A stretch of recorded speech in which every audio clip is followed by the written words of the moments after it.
하나님의 말씀은 누가복음 19장 1절에서 8절까지입니다. 누가복음 19장 1절, 예수께서 19장 1절에서 먼저 4절까지 자르겠습니다. 1절에서 4절. 예수께서 여리고로 들어가 지나가시더라. 삭개오라 이름하는 자가 있으니 제사장이요 또한 부자라. 세리장이요, 그가 예수께서 어떠한 사람인가 하여 보고자 하되 키가 작고 사람이 많아 할 수 없어. 앞으로 달려가서 보기 위하여 돌무화과 나무에 올라가니 이는 예수께서 저리로 지나가시게 되니라. 하나님 아버지, 은혜를 감사합니다. 오늘 우리가 익히 아는 것 같지만은 제대로 알지 못하는 이 삭개오 이야기를 통하여 하나님 말씀하시는 바른 뜻을 깨달을 수 있도록 지도하여 주옵소서. 우리 주 예수 그리스도의 이름으로 감사하며 기도드리옵나이다. 아멘. 자, 이제 19장 1절입니다. 예수께서 여리고로 들어가 지나가시더라. 자, 어제 말씀드렸죠. 여리고는 이제 예루살렘에 인접한 도시죠. 인접한 도시입니다. 그래서 목적지, 예루살렘이라는 목적지를 눈앞에 이제 두고 있는 그 길입니다. 여행길의 막바지 길, 목적지인 예루살렘을 찾아가는 이제 막바지 시간에 여리고를 들어갔다. 여러분 어제 한번 보세요. 어제 봤던 18장 35절에 소경이 꽂힌 것이 어디냐 그러면 여리고 가까이 갔을 때, 아직 여리고에 들어가지 않을 때입니다.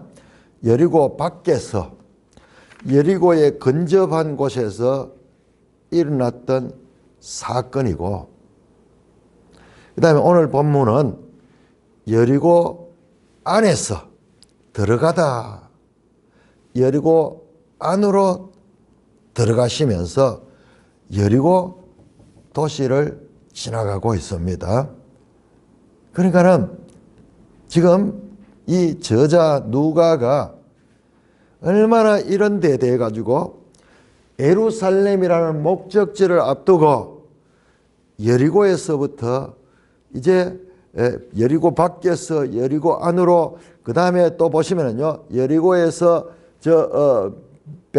베다니, 그 다음에 벳바기의 감람산을 지나서 예루살렘으로 들어가는 요 시간들의 내용들은, 이 장소와 이 시간의 내용들은 슬로우 모션 나오는 거예요. 슬로우 모션. 그 말은 얼마나 이 저자가 목적지를 향해서 이 말씀들을 기록했는가라는 것을 알 수 있습니다. 여러분, 이게 성경이에요. 그냥 내용 안다고 하는 게 아니라 이 맥락이 어떻게 연결되는가. 특별히 누가복음을 하면서 제가 깨닫는 것은요, 이 사건들, 비유들, 이 모든 것들이 다 유기적인 연관성을 가지고 있다는 것입니다. 이걸 아는 것이 이 복음서 저자의 의도에 가깝게 아는 것이고, 그 복음서 저자를 성령으로 감동해서 이 글을 기록하게 하신 성령 하나님의 뜻을 아는 것이 되는 것입니다. 깊이 묵상해 보면요, 이 1절 이 한 말씀만 들어도 얼마나 감동이 되는지 몰라요. 여리고로 들어가 지나시더라. 삭개오라 이름하는 자 있으니 세리장이요 또한 부자라. 여리고에서는 소경이었습니다. 소경, 장애인이죠. 장애인을 이제 취했다면은 이번에 여리고 안에서는 삭개오라 하는 여기는 이름이 나오네요. 앞에 소경은 익명으로 처리되는데요. 세리장이요 또한 부자라. 여러분 누가 보면 부자 이야기가 왜 이렇게 많이 나와요? 어리석은 부자 이야기 12장에 그 다음에 16장에 부자와 세리가 부자와 나사로 비유 이야기 그 다음에 16장 1절에 불의한 청지기의 그 주인 부자죠. 큰 부자죠. 부자 이야기. 여러분 성경에 근데 부자를 부정적으로 다루는 부분도 있죠. 예를 들어서 12장에 어리석은 부자 같은 부정적입니다.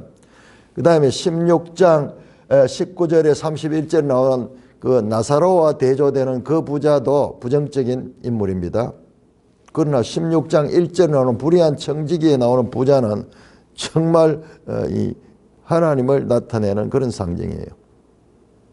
지금 오늘 이 또한 부자 이 삭개오 그러고 우리 18장에 나왔던 부자 청년은 좀 부정적이라기보다는 참 대단한 인물이에요. 그분은 정말 대단한 부자이면서도 이 문제, 이 하나님과 재물에 있어 가지고 심각한 갈등을 느낄 정도로 보통 사람들은 이게 갈등 자체가 없어요. 갈등이 자체가 눈에 보이는 재물이 월등히 우선적인데 그러나 그 청년은 그렇지 않죠. 어느 누구도 그 청년을 우리는 비난할 수 없습니다. 그 청년은 완벽한 모델이에요. 완벽한 모델. 그렇지만은 사람으로서는 할 수 없는 것입니다. 근데 오늘은 이 부자는 사람으로는 할 수 없지만은 하나님으로는 할 수 있다는 그 모델이 되는 거예요. 모델. 자, 세리장이요 부자라. 자, 우리 앞에서 사마리아인이면서 또한 뭐 이런 게 하나 나왔어요. 나병 환자. 그 나병 환자 사건이 몇 장이었죠? 나병 환자 사건이 거기에 보시면은 그 10명의 나병 환자 가운데 돌아온 한 사람이 누구냐 그러면은 사마리아인이면서 나병 환자라. 여러분 악조건이 다 갖춰. 사마리아인 자체는 유대인들에게 아주 멸시받고 천대받고 무시받고 서로 불가촉, 서로 접촉하지 않는 그런 유대 사회에서 가장 경멸받는 땅입니다. 그러면서 나병 환자는 유대인이라도 접촉할 수 없는 그런 인물인데 사마리아인이면서 나병 환자니까는 최악의 상태. 오늘 여기 나오는 세리장, 그냥 세리도 아니고 치프, 세리장이에요. 치프 세리예요. 세리는 여러분 우리가 이거를 잘 이해를 못합니다. 그러니까 이 성서시대의 배경을 제대로 모르면은 이해를 못해요. 오늘날 치면은 세리장이니까는 세무서 소장이야. 각 지역에 세무서가 있는데 그 지역의 세무소장은 참으로 이 권력도 있고 뭐 사회적으로도 존경받고 그런 위치에 있잖아요. 지방의 세무서라도 우리 경산 세무소장이 뭐 누군지 모르지만은 그런 사람들도 그 대단하잖아요. 권력을 가지고 있잖아요. 물론 공무원들이니까는 그냥 충성스러운 청지기가 돼야 되는데 그러나 다 그런 자리를 부러워하는 그런 자리죠. 세리장이라는 말은 그야말로 최악이에요. 최악. 여러분 누가복음을 보면 누가복음 세리가 왜 그런 말이 나와요? 5장에 제일 먼저 등장하는 세리 레위 마태죠. 마태 그 처음으로 불렀던 이 제자가 세리죠. 세리입니다. 7장 29절 우리 한번 볼까요? 누가복음 7장 29절에 이제 그 세리라는 이름이 있는데 이 세리들을 예수님을 이 세례 요한과 세리들이 다 세례 요한을 가서 세례를 받았어요. 세례를 받았어. 그래서 그 일로 인해 가지고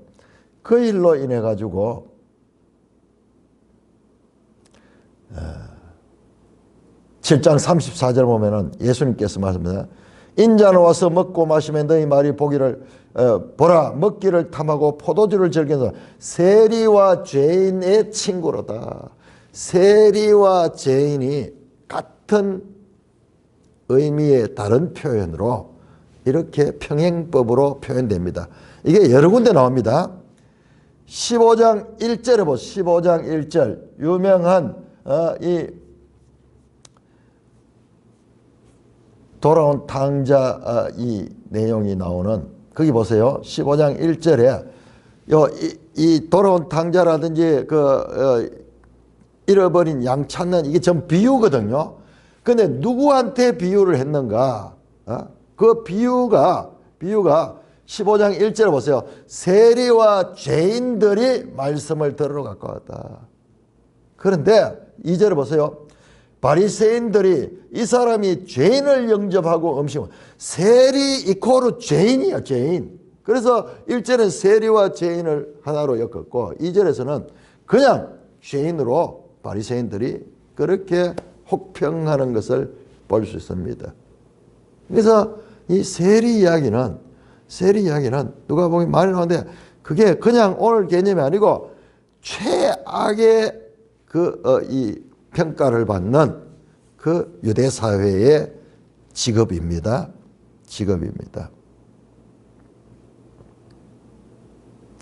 여러분 18장에 보시면은 18장 10절에 그거 나오네요. 기도하러 간 두 사람이 하나는 바리새인이고 하나는 세리고 세리는 가슴을 치면서 나는 죄인입니다 하고 스스로 죄인으로 인정하는 자예요. 세리. 근데 부자와 바리새인과 기도하는 성전 기도하는 대조할 때도 세리가 나오죠. 그리고 마지막 이 예루살렘행 마지막 이와 같은 길에 만나는 인물도 세리, 그중에 세리장이야. 세리장. 여러분 앞에서 나왔던 18장 10절에 나왔던 그 세리와 바리새인이 기도하는 건 비유입니다. 예수님 비유. 그런데 지금 이 사건은 실제입니다. 제가 지금 계속 찾고 있는데 누가 나오는 비유와 실제 사건과의 연관성 그리고 많은 내용들이 반복됩니다. 2번씩 나와요. 2번씩. 그것도 지금 따로 자료를 못 얻고 있고 그 다음에 비유와 우리는 막 비유와 실제 사건이 막 혼재되어 있어요. 제 자신도 그래요. 그런데 지금 이번에 말씀하면서 비유는 비유, 실제는 실제 사건, 실제 사건 이렇게 구분을 하고 있습니다. 그러니까는 또한 부자라 세리 직업을 통해서 부자가 되었으니까요. 유대인들이 가장 혐오하는 자예요. 왜야? 이 사람이 부자 된 것은 자기 백성들의, 이스라엘 사람들의 그 고혈을 짜내 가지고 그것을 로마에다가 세금을 바치게 하는 그런 매국노 중에 매국노거든요. 그렇게 하면서 많이 이 세금을 각출을 하면은 자기한테 일부 떨어지는 게 있겠죠. 그러니까 그 떨어지는 것을 가지고 부자가 됐으니까는 얼마나 많은 그와 같은 이 유대인들의 이 재산을 로마에게 넘겨주는 그런 역할을 했는 자가 아닌가. 그래서 최악의 인물이 등장하는 거예요. 거기다가 내용을 보니까는 키도 작아. 그래서 이 세리장이고 키도 작고 그리고 아주 부자지만은 그 유대인들이 봤을 때는 그 부자가 명예로운 부자가 아니고 최악의 부자예요. 그래서 유대인들이 이 사람들도 우리나라 이 조선시대 양반들처럼 그런 게 되게 강했어요. 사람들 막 차별하고 막 이런 게 강해요. 그리고 자기들은 양반이기 때문에 고귀하다 하면서 청빈하다 그러고 뭐 이러면서 경제에 대해서 아무것도 몰랐잖아요. 경제를 아는 것이 오히려 양반으로서는 가지 않아야 될 길처럼 그렇게 잘못 알고 있었잖아요. 그래서 장사하는 사람, 사업하는 사람들을 무시하고 심지어는 의사들조차, 의원들조차 얼마나 천하게 그렇게 따라온지 몰라요. 참 말도 안 되는 사회죠. 얼마나 허례허식이 강조되는 그런 사회에 사는가. 유대인들도 거의 비슷했어. 그러니까 없어도 저 돈 많은 사람들 보면은 특별히 세리장 삭개오에 대해서는 멸시가 얼마나 심한지. 그런데 여러분, 우리 누가 보면 계속 나오는 사회적 약자 마지막에도 바로 앞에서 장애인 나왔죠. 지금 마지막에는 또 이렇게 그 사회적으로 경멸받는 그와 같은 실제로 돈이 있고 뭐 이렇기 때문에 강자라고도 볼 수 있지만은 그러나 사회적 시선에서 완전히 소외되고 멸시당하는 그런 인물이 탁 등장합니다.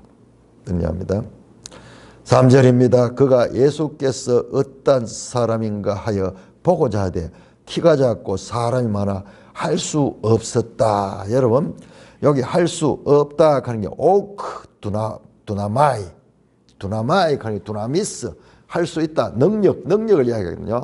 오크 두나마이 본인 스스로 할 수 없는 거예요.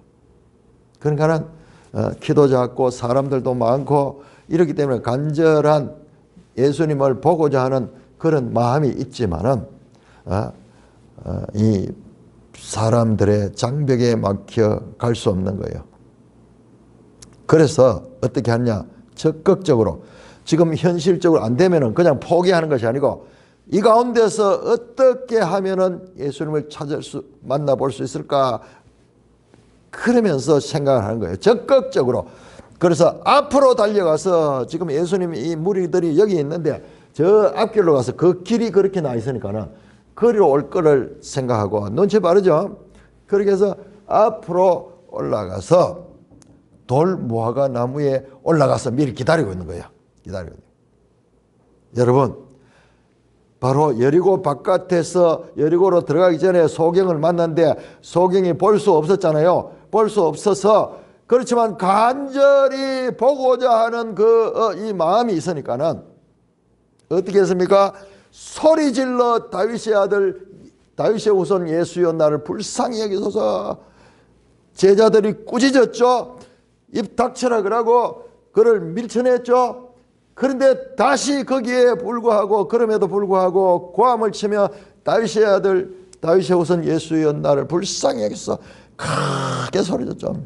어떤 장애물이 있어도 그 장애물을 극복하면서 예수를 만나고자 하는 그런 모습. 지금 이 삭개오의 모습도 동일하죠. 적극적으로 예수님을 보고자 하는 그 자세, 그 자세, 그 자세를 보여주고 있습니다.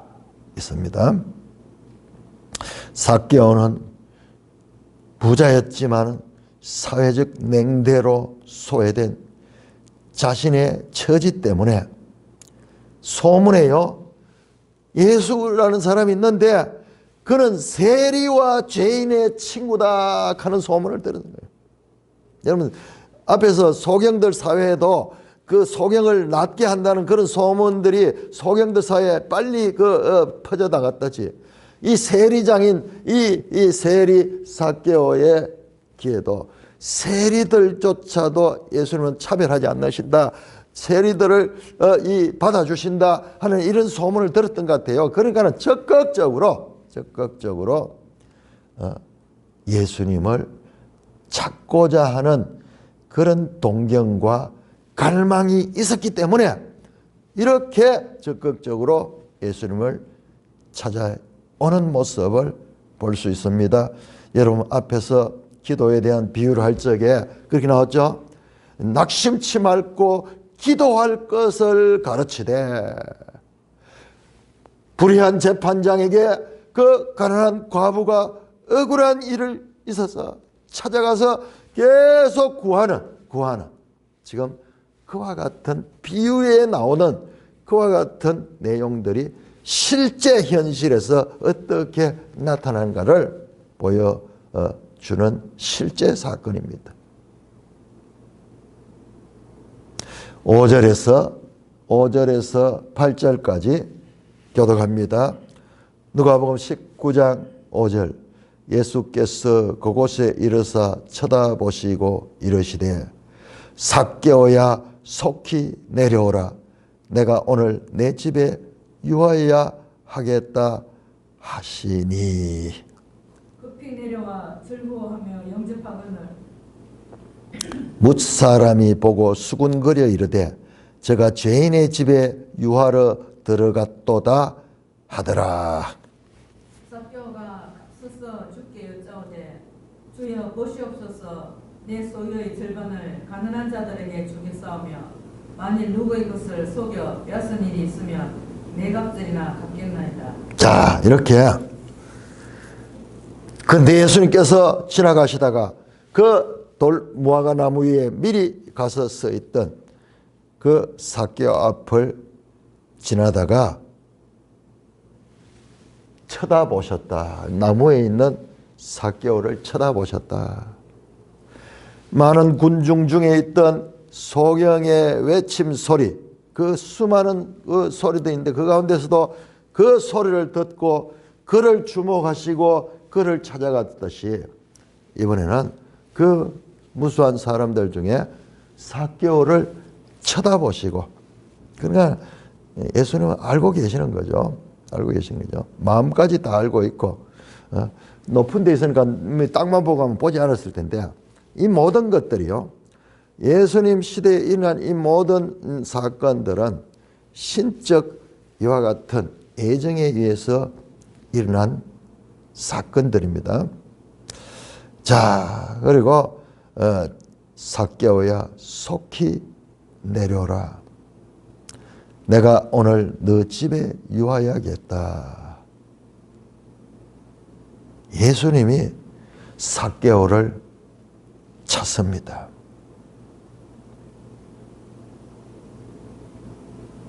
왜? 10절에 보니까는 잃어버린 자를 찾아 구원하게 하기로요. 삭개오를 찾습니다. 우리 앞에서는 대체로 이 장애인이라는 이 사람들이 자기 문제 때문에 이 호소를 했는데, 이번에는 그 열렬히 주님을 보고자 하는 그 삭개오를 불러서 내려오라. 이름을 부르고, 이름을 미리 알고 있어요. 내가 오늘 너 집에 유하여야 하겠다. 이 말은요, 반드시 네 집에 유하겠다. they 가는, they가 must be. 영어에 반드시 뭐뭐 해야 된다 하는 그와 같은 표현입니다. 그러니까 삭개오가 속히 내려오라 그러니 급히 내려와서, 이게 아마 원어로 보면 같은 단어일 거예요. 속히 내려오라. 그러니까 속히 내려와서 어떻게 즐거워하며 영접했다. 즐거워하며 영접했다. 이게 어디 나온 단어예요?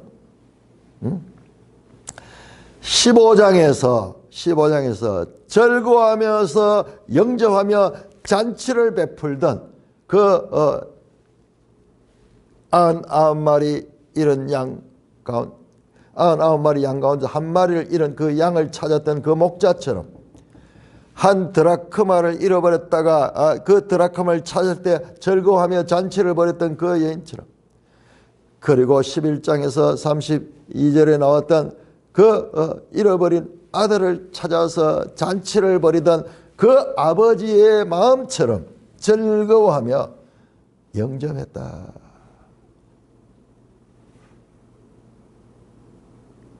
자, 그러자 보세요. 뭇사람들이 보고 수군거리기도 늘 이런 구도죠. 늘 이런 예수님 가르치는 이 뭇사람들 가운데 바리새인들이 많았을 거예요. 뿐만 아니라 바리새인이 아닌 사람들도 일반적으로 다 이런 평가를 하고 있는 거야. 뭐라고 하는가 보세요. 수군거리면서 저가 죄인의 집에 유하러 들어갔다. 예수님 보고 죄인의 집에, 여러분 세리장, 부자 이런 거 안 필요 없잖아요. 그냥 죄인이라고 해요. 죄인. 지금 이 구도가 계속 누가복음에 연결되고 있습니다. 예수님은 그들을 이 죄인이라고 하는 사람들을 찾아가시고, 그러면은 그들은 그 장면을 보고 예수님을 평가하면서 저 선지자도 아니야. 저거는 율법도 모르는 사람이야. 그렇게 수군거리며 비판하는 이런 장면들이 계속 연속적으로 나오죠. 여기서도 마찬가지예요. 죄인의 집에 들어갔다. 삭개오가 서서 주께 여짜오되 주여 보시옵소서.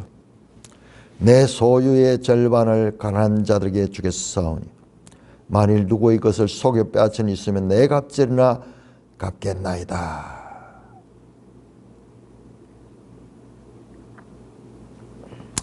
예수님이요, 네 집에 유하여야 되겠다 하는 말은요, 그 집에 들어가서 식사를 같이 한다는 그런 의미가 들어있어요. 그래서 삭개오는 너무 기뻐서 그것을 즐거워하면서 영접했잖아요. 식사 대접을 하는 거예요.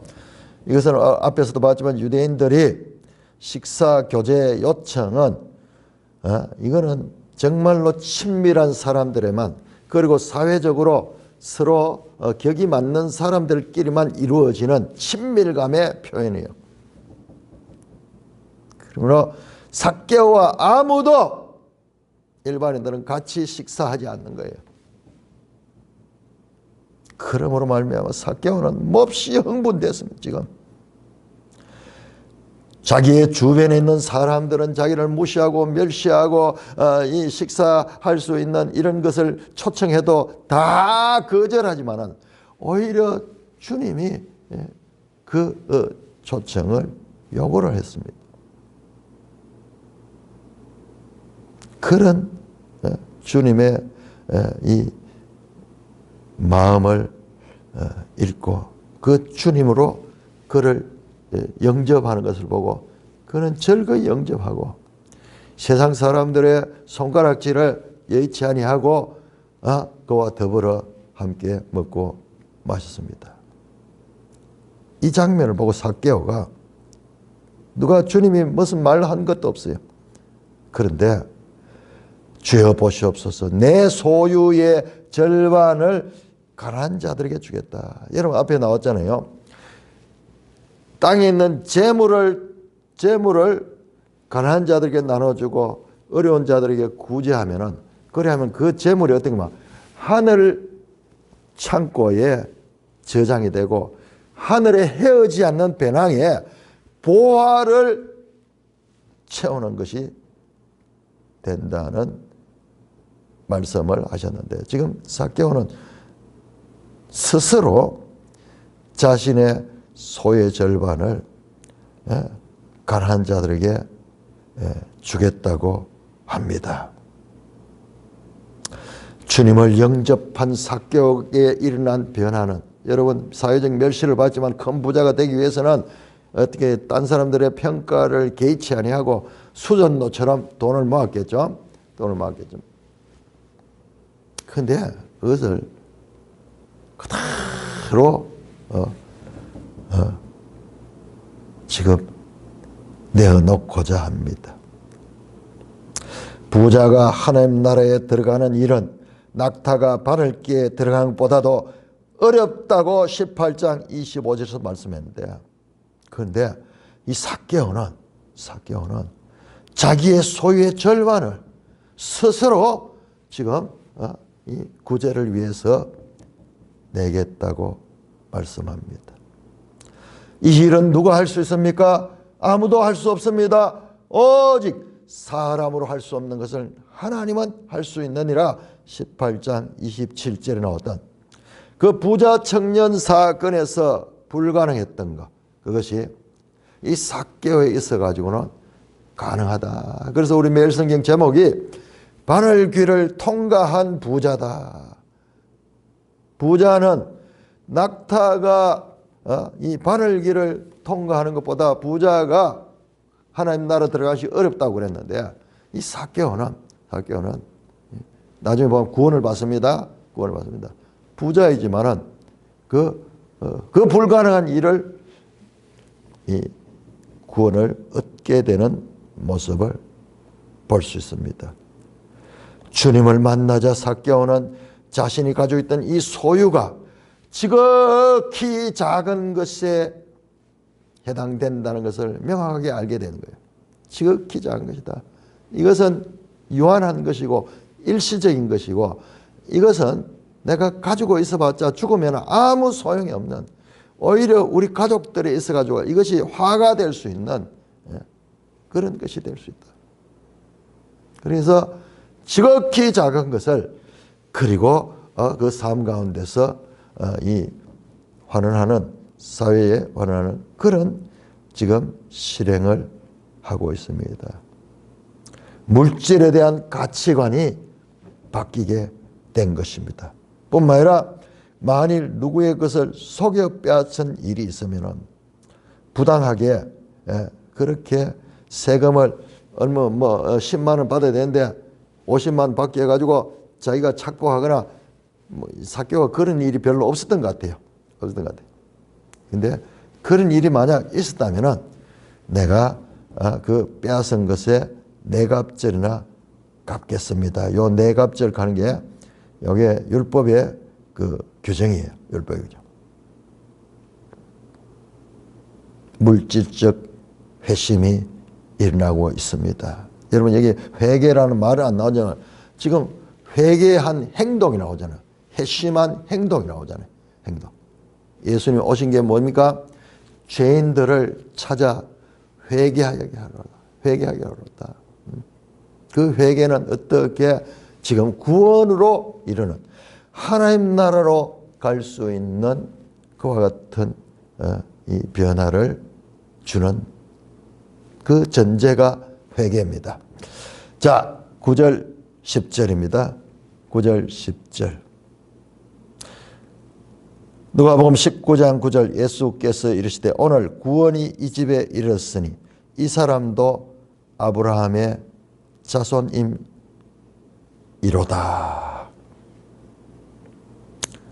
10절 읽어주세요. 인자가 온 것은 잃어버린 자를 찾아 구원하려 함이니라. 자, 여러분 지금 누가복음에서 또 하나의 이 패턴을 발견했는데요. 패턴은 자, 먼저 된 자가 나중되고 나중된 자가 먼저 된다. 이런 명제가 나오죠. 이런 이 명제가 나올 때는 어떻게 나오냐가 바로 앞에 그 여러 가지 비유라든지 사건에서 쭉 내용을 나열하고 그 내용들을 정리하는 말씀이에요. 높은 자가 낮아지고 낮은 자가 높이를 받는다. 마찬가지입니다. 이 역전의 이와 같은 명제적 그와 같은 속담 같은 그 결론이 여러 개 나옵니다. 있는 자는 없어지게 되고 없는 자는 있게 될 것이다. 있게 될 것이다. 이런 명제. 제가 보니까는 지금 한 5개가 나왔어요. 지금 여기도 맞아요. 지금 맞아요.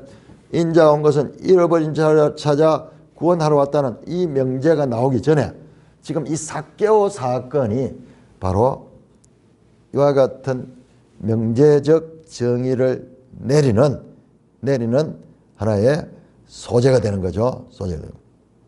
자, 그러자 예수님께서 9절에 이르시되 오늘 구원이 이 집에 이르렀으니 이 사람도 아브라함의 자손이다.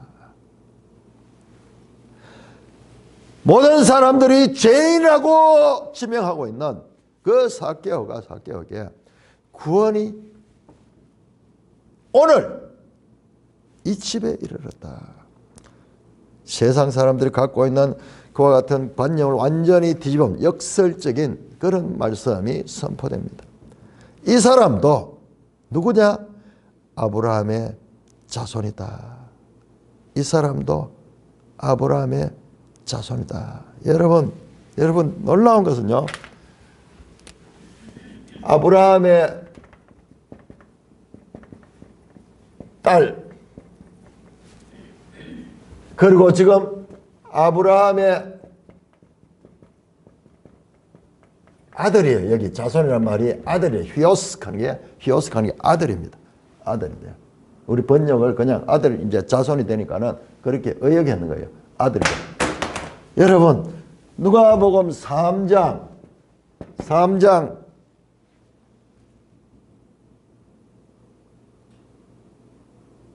16절에서 3장 16절에 안식일에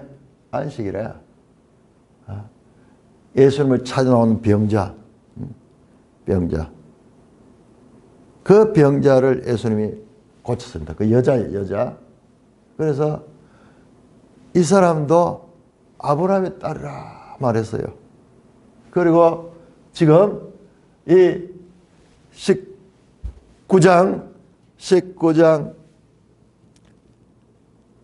9절에서 아브라함의 아들이 나오는 아브라함 이렇게 인크로저를 이건요 고도의 이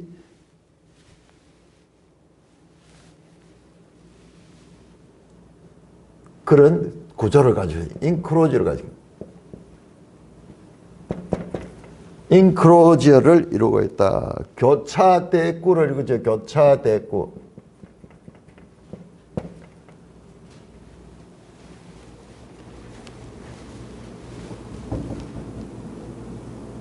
이 사람도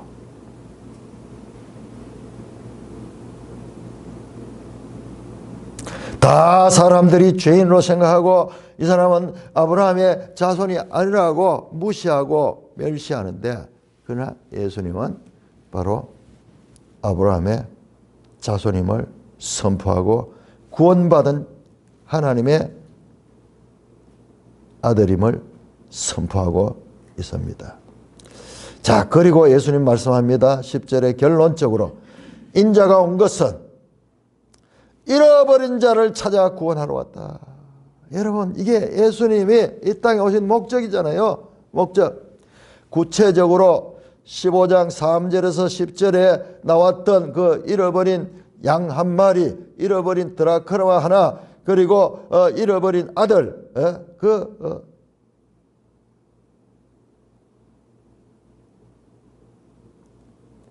5장 29절에 30절에 그 잃어버렸던 그 레위를 하나님의 제자로 부르신 내용.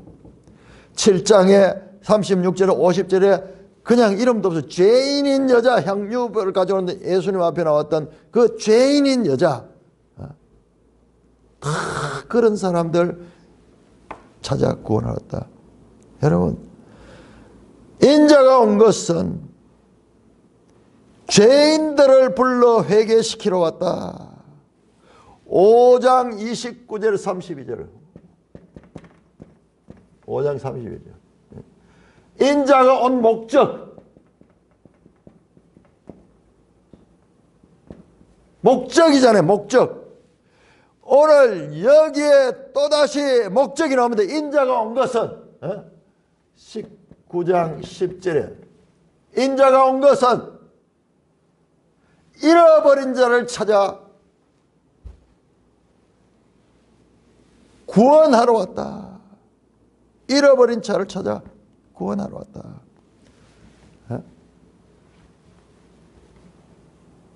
죄인들을 회개시키러 왔다. 회개하러 왔다. 똑같습니다. 이게 잃어버린 자, 죄인들이죠. 구원. 회개는 구원의 전제입니다. 여기 또한 인클루지어가 나오고 있습니다. 인클루지어가 지금 성립되고 있는 거죠. 지금 보세요. 이 누가복음 이제 그 여행길의 마지막 길로 가니까는 마지막 길로 이제 내일쯤 이제 그 예루살렘 도착하게 되는데 가니까는 뭔가 정리가 되면서 이렇게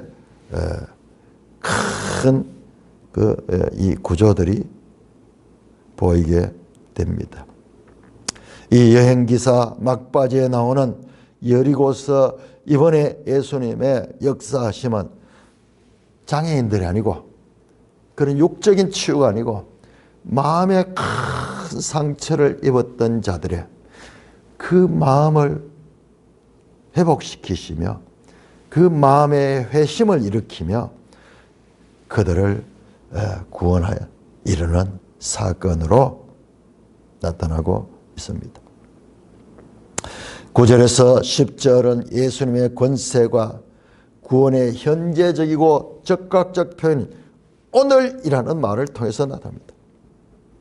또한 삭개오가 아브라함의 아들, 즉 언약 자손임을 선포함으로 구원 역사의 반전을 보여주는, 사람들은 다 죄인이라 그러고 자기들이 언약 백성, 자기들이 구원받는 백성이라고 지금 착각하는데 그것을 완전히 뒤집어 엎고 있습니다. 그 구원 역사의 반전은 이 땅에 인자로 오신, 잃어버린 자를 찾아 구원하러 오신 예수님의 목적, 예수님의 사명, 예수님의 이 땅에 오신 이유가 바로 이것인 것입니다.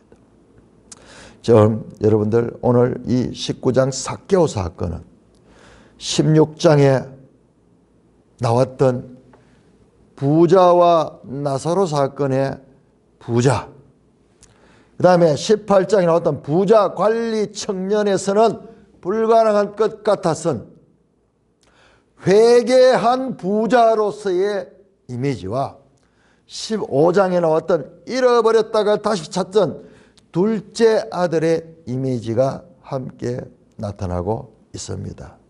말씀드렸죠? 비유들과 그리고 실제 사건, 이런 것들이 서로 연결이 되며 뜻을 드러내고 있습니다. 그리고 이 모든 내용들은 삭개오의 회개와 구원이 하나님에 의한 주권적 방문하시며 긍휼에 따른 용서임을 나타낸다. 예수님이 찾아서